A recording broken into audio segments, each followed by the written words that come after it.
Hello guys, nandito naman po ako sa garden sa tabing ilog.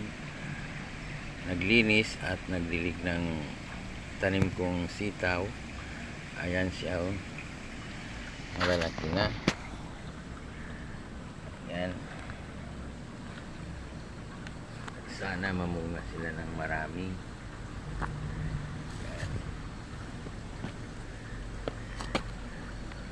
Matataba.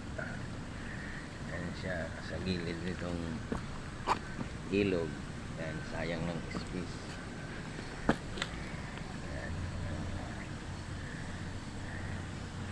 Makakalibre naman ng gulay sa palengke, di ka nabibili. Kailangan natin taniman itong mga mapapakinabangan na maliit na espasyo na may lupa. Ayan. Malaking tulong ito guys. Ayan. Pag ito napakinabangan, malaking kaginhawaan din.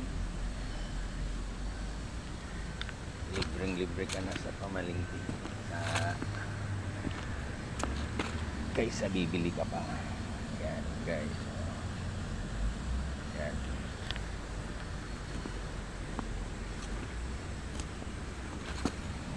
Ayan guys.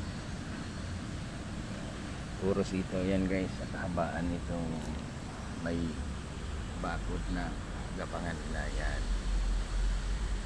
Yan guys. Sana nagustuhan nyo ang video nito. Maraming salamat.